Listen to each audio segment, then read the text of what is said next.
नमस्कार मित्रों।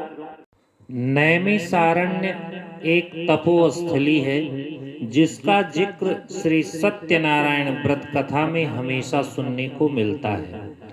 आज हम उसके विषय में विस्तार पूर्वक चर्चा करेंगे।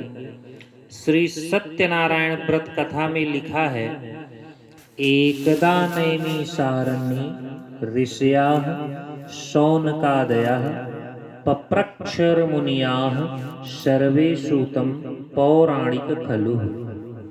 श्री व्यास जी ने कहा कि एक समय नैमिषारण्य तीर्थ में शौनक आदि सभी ऋषियों तथा मुनियों ने पुराण शास्त्र के वेत्ता श्री सूत जी महाराज से पूछा।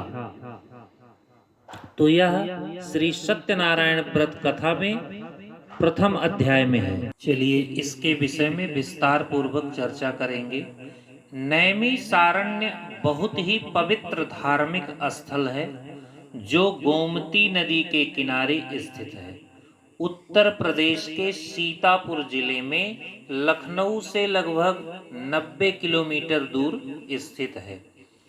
इस तपोभूमि पर वेद और पुराण की रचना हुई है, जिसमें सर्वप्रथम महर्षि श्री सूत जी ने शौनक आदि 88,000 ऋषि मुनियों को समस्त 18 पुराण, 6 शास्त्र व श्री सत्यनारायण व्रत कथा इसी स्थल में श्रवण कराया था।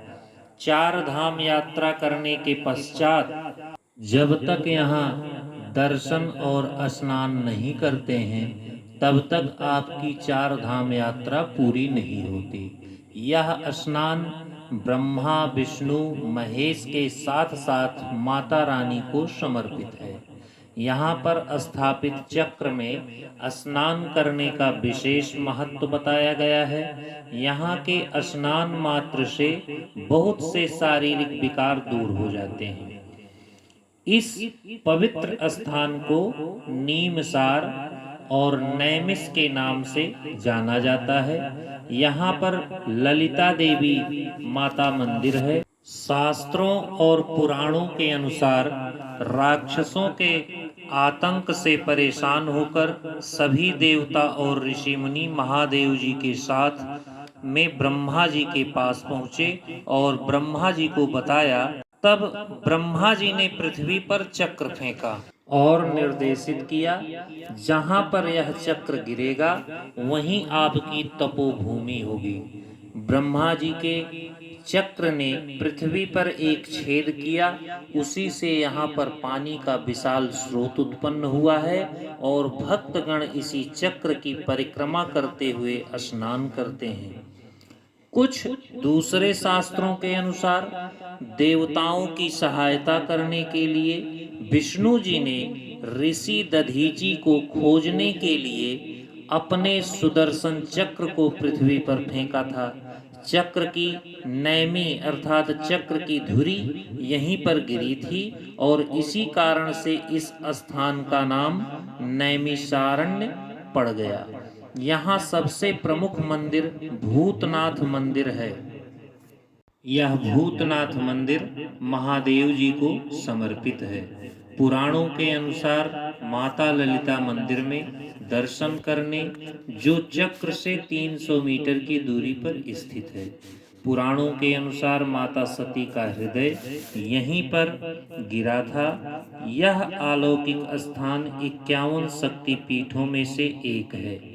आप ललिता माता के दर्शन पा सकते हैं। यहाँ पर हवन और दान आदि के विशेष महत्व माने जाते हैं। यहाँ पर एक बहुत प्राचीन बरगद का पेड़ है, जहाँ पर महर्षि व्यास जी ने पुराणों और शास्त्रों के अनुसार नैमिषारण्य में वेद व्यास आश्रम में 4 वेदों, 6 शास्त्रों और 18 पुराणों और महाभारत तथा गीता की रचनाएं की थी। साथ ही साथ श्री सत्यनारायण व्रत कथा को भी पहली बार यहीं पर सुनाया था। यहाँ से 10 किलोमीटर दूर स्थित मिश्रिक है। जो दधीची कुंड और आश्रम स्थित है। शास्त्रों के अनुसार ऐसा माना जाता है कि समस्त देवता और इंद्र वृत्तासुर राक्षस से हार गए थे। तब ब्रह्मा जी और विष्णु जी से मदद मांगी। तब ब्रह्मा जी ने बताया कि इसे दधीची की हड्डियों से बने धनुष से ही वृत्तासुर राक्षस का वध हो सकता है। लेकिन दधीची जी अज्ञात जंगल में साधना कर रहे थे, तो उनका पता लगाने के लिए विष्णु जी ने अपना सुदर्शन चक्र फेंका और कहा, जहां पर यह गिरेगा उसी स्थान पर दधीची जी मिलेंगे। और दधीची जी ने देवताओं का आग्रह स्वीकार किया और अपनी हड्डियों का दान किया। इससे वृत्तासुर राक्षस मारा गया।